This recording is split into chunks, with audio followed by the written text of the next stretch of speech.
road safety. I think I call it road revenue for the state. Must be a lot of cash, and they park themselves and they put themselves in really interesting spots where it's so easy to have a speed runaway. You would think they will deploy where there is high accident rate or a real or where they make a risk assessment, and you know, it is established that it is dangerous, or particularly dangerous in that section of the road if someone speeds. But now they go on a straight road, countryside, no one around. Even if you screw up, you're gonna end up on a bloody bush or chopping some trees and say hello to some kangaroos and koalas and opossums, whatever you name it, and have some. By the time you get out of the bush, mate, you got leaves and in your mouth and ears and some snakes around your neck. No, they gotta go right on the straight line with no one around, no houses, no kids, no schools, nothing there, because they know the people easily speed. Wow, call it road safety, I call it road revenue. Far out. Anyway, rules are rules and are there for a reason. Engineers really do spend time to calculate what's the best speed limit for any determined road based on road conditions, surroundings, forgiving margin of errors, and tire population around the whatever. So there are a lot of calculations and risk assessments taken in consideration. So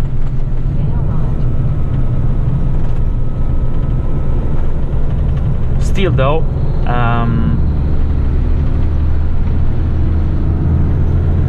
I reckon the intent and the motivation behind putting a mobile camera there in that section by the state police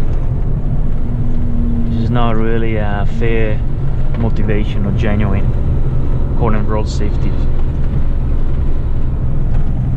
Anyway, that's only my opinion. Speed limit has to be followed. It's there for a reason, as I said before, and it is always a valid reason.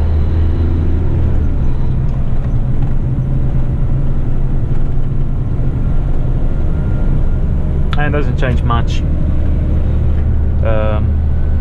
What screws up really the average time on the road going from point A to point B, it's stopping. So traffic lights, traffic congestion. But if you can cruise, it doesn't really matter 10 k's an hour more, 10 k's less, unless you're gonna do, yeah, look, if you do 10 k's an hour more, like speed limit is 80, you do 90, well, in 1 hour you cover 10 kilometers more. That's nothing.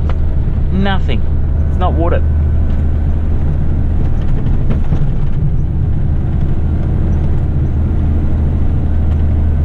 And if you travel and if you do that 10 k's an hour over the speed limit for what? You're driving for 10 hours?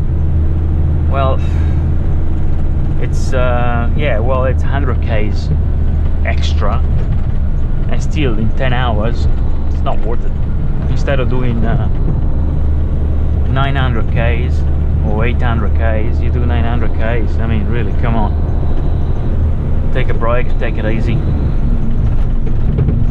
Life is so much more precious than oh, look, a beautiful view. Wow, I mean, talking rubbish. Life is much more precious and much more worth it than speeding or driving when you're tired, when you're fatigued. Oh, a couple of times I had to stop on the side of the road, literally. I would collapse. I reckon I never fell asleep so fast.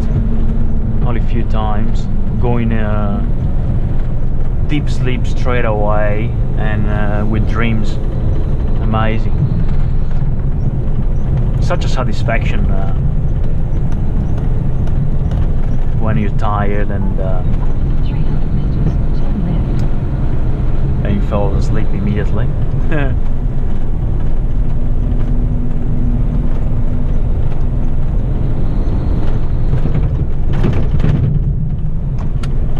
Oops. I have to get used to this run still. Okay, this is an interesting straight.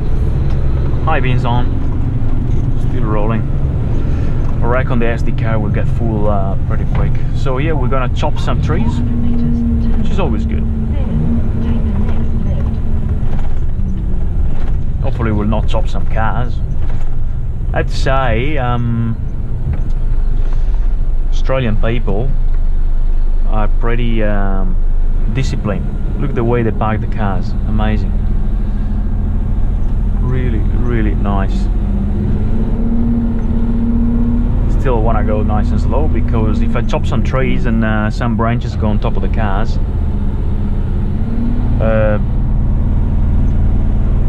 might create some damage. Don't want to do that. Too hard-working people.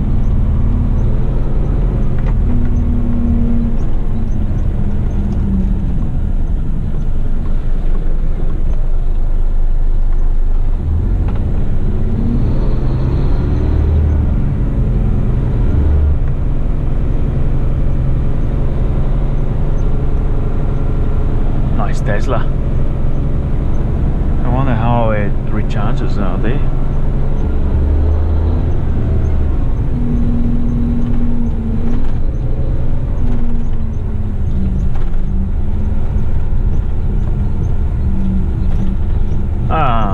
It can be a bit tight.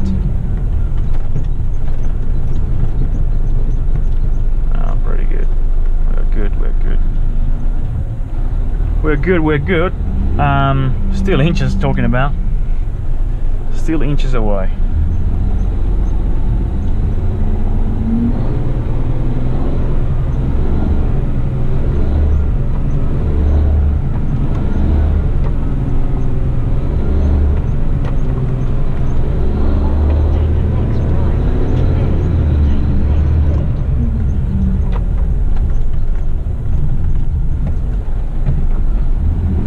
Morning, city. Who's this guy here? Who's this dog here?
Says 20, going 30. Auxiliary brakes activated. And when we're very light, it's so easy to slow down the truck. And when I'm heavy, full load, oof, yeah, really have to think ahead. And I'm learning that by the hard way. Just activating, for example, the engine brake or the auxiliary brakes too late. So when I'm heavy, I really had to anticipate everything. Like, I know there is a downhill coming, approaching the crest of the hill, wanna take the power off, put in low gear, activate auxiliary brakes, so you're set.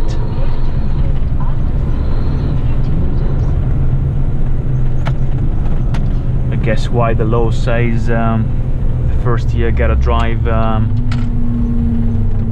heavy rigid trucks with no trailers, not too much of a load, because it's not much the driving, it's managing the load which is difficult in truck driving.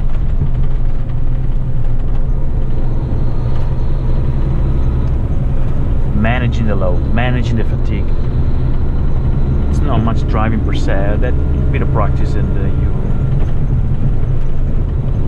you get it done.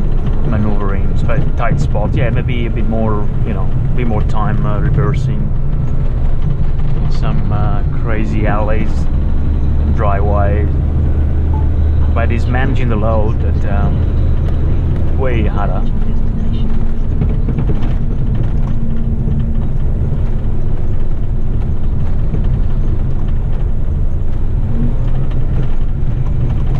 And don't get in critical situations like dead ends and where it's hard to turn around, or where you're gonna end up like that in front of a bridge where you're gonna get stuck. So really have to be careful, huh? So what do I want here? Only one beam, easy. So don't need to get out of those as well. There's always a van parked too close. Guys, you gotta learn here that consequences can be dire if we screw a few inches. And these guys, well,